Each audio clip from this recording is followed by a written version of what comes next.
Creativity is essential to health.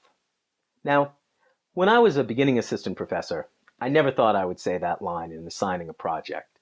I was all business. Everything had to be historically grounded and argued through the text. But as I matured a bit, I realized that there is no better way to understand an artistic form than to inhabit it, than to get inside it and realize the position of a creator. Even more importantly, I find that it's tremendously important to break your frame of reference and to get into a new perspective.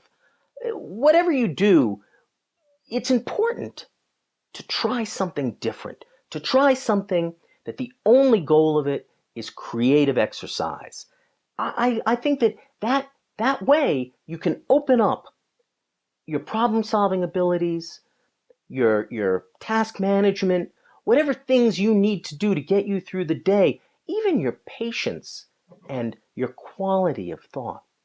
So creativity is essential to health, and in that, I simply mean to say, make art. It's important to who you are. So in the spirit of this, I'm assigning you a comic book project, a project in which you have to go out and create a comic book. I detail the actual steps of this project in the assignment. Read it, think about it, go on the discussion forum, and talk about it. But what I want to emphasize is you will find this is a difficult project. It's worth 30% of your grade, and it's a serious project. So start thinking about it now.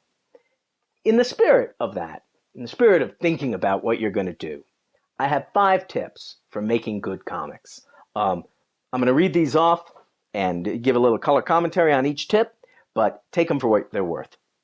First tip, nobody can draw, so don't worry about it. Now, fair enough. Some people seem to be born with an uncanny ability in which their eyes are connected to their hands and they can just create, represent everything they see. But most people can't do that, and most successful comic artists can't do it either. So, relax about drawing. Try drawing some stick figures. Try differentiating those stick figures. Give one a hat and the other a pot belly. And before long, you'll have 2 characters that you can put in conversation with one another, and you'll be rolling as a comic book artist. Most people can't draw, so just don't worry about it. 2, don't overdo it. This assignment asks you for 4 pages and a cover.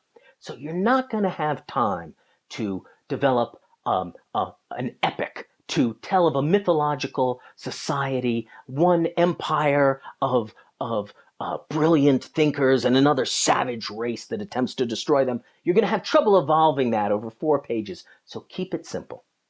What I suggest is write out your ideas on a piece of paper. Call that your script. You may even want to get so far as to write out all your dialogue and make it very detailed. But then take another piece of paper, a blank piece of paper, and draw out your 4 pages. Looking at your script, map on to those 4 pages what you're going to accomplish in each page. That's actually called the breakdown.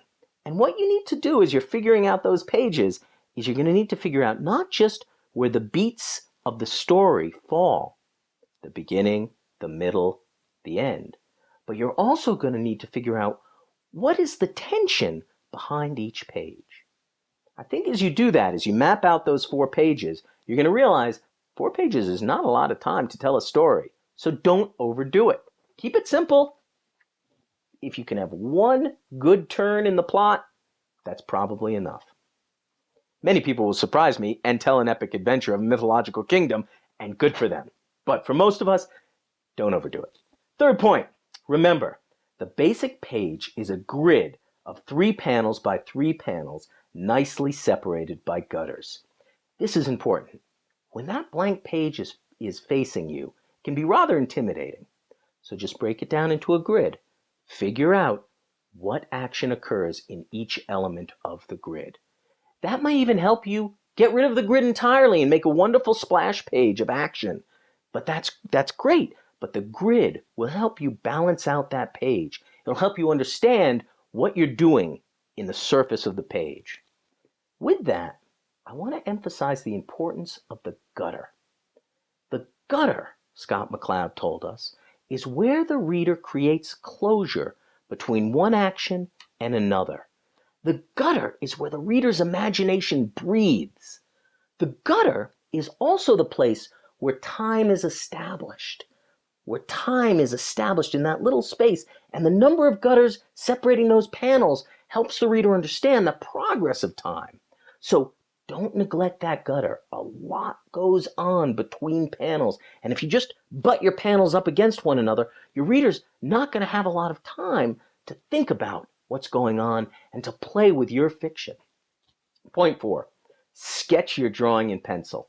So, as we saw with my What is a Comic video, the roles of penciler and inker are often divided, and that's because the penciler often draws the actual drawing, but the inker finishes it, brings a new level of finish and polish and really profundity to the drawing. Now, you may not want to draw and ink your drawing. In fact, you may draw your whole comic on a computer.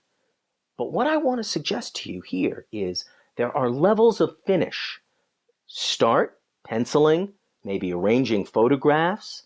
Start just by roughing out your drawing and separate that from the next layer in which you're going to finish it, in which you're going to manipulate the photographs or add ink or maybe go over your pencils with an Illustrator program on your computer. Sketch either in pencil or however you want, but think of drawing as in layers, not just, I have to draw a great picture. Oh, it's not great. I don't understand what's going on. Final tip, create a cover. Ultimately, we're scanning in these documents, so they're all going to appear in some format of PDF images. Start those images with a cover. A cover polishes the whole project. It introduces the project to the reader, and it lets you provide a level of finish to the whole narrative. Good luck, and onward.